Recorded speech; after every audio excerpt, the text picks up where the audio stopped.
Okay, I know no one really cares, but I'm reading through my vintage paperback book collection, and doing these little check-ins helps me a lot in keeping track of what I'm reading and where I want to go next. So here's the books that I've been reading since my last check-in. The last book I had read before this was 1984, and I was obsessed with it, so I kind of wanted to stay with a theme. I hadn't read Animal Farm since I was in elementary school, but it legit made me cry. I'm already like really sensitive to animals, so that paired with just like all the parallels and what's going on with our world right now is just a lot. If I'm being honest, I was a little indifferent to this book. The book kind of just ends right when it starts getting interesting. Like, why? Why does that happen? I liked Fahrenheit 451 better than I remembered. I really like the 70s cover on this paperback too. Okay, I know this is a huge duh for everyone, but this book was absolutely amazing. It really stuck with me for a really long time. It had been in my need to read list forever. I'm so glad I finally read it. There were a lot of themes that really resonated with me personally as a person who grew up in a religious household, but also just the way he illustrates generational trauma is like absolutely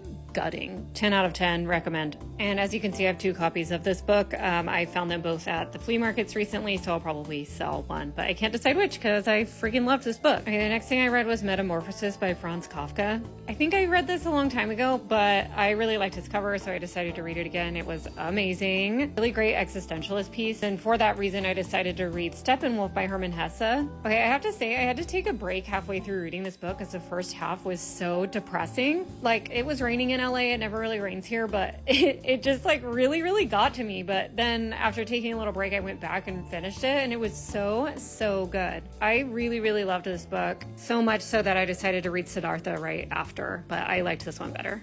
Okay, so don't judge me, but I had found all of these at the flea and was like, oh, I've never read Ayn Rand. Maybe I should see what she's all about because you hear a lot of stuff about her, and I want to make my own decisions about stuff, so I decided to read it. I was pretty meh about it. This was the best one. Obviously, it's known as her best book. Looking at it as almost like a piece of science fiction or something, I found it interesting, but overall, I'm pretty meh on Ayn Rand. Then I decided to read all these Kurt Vonnegut books. Okay, needless to say, I'm obsessed with him. They were honestly all really good, but I'm gonna be really predictable and say Slaughterhouse-Five was my favorite. First of all, just the author's personal history with the content of this book, and then also the way he uses time travel as an allegory for how trauma and the way the brain processes those memories really resonated with me on a super personal level. But again, all of these were really good. I just really enjoyed Kurt Vonnegut. Okay, and then I decided to read a few kind of like horror classics just to get them out of the way while they're sitting in my need to read stack. So I decided to read The Invisible Man by H.G. Wells and Dr. Jekyll and Mr. Hyde by Robert Louis Stevenson. And then just kind of threw this one in there because it felt like it went with the other books I had been reading earlier. Brave New World, I really liked it. But I honestly think I liked Dr. Jekyll and Mr. Hyde the best of these 3. A lot of really interesting allegories going on here with just like the different presentations of a self. Okay, now I'm reading this Anne Rice, Queen of the Damned, the 3rd book in this Vampire Chronicles series. I had previously read the other 2, so now I'm reading this one because I found the book at the flea,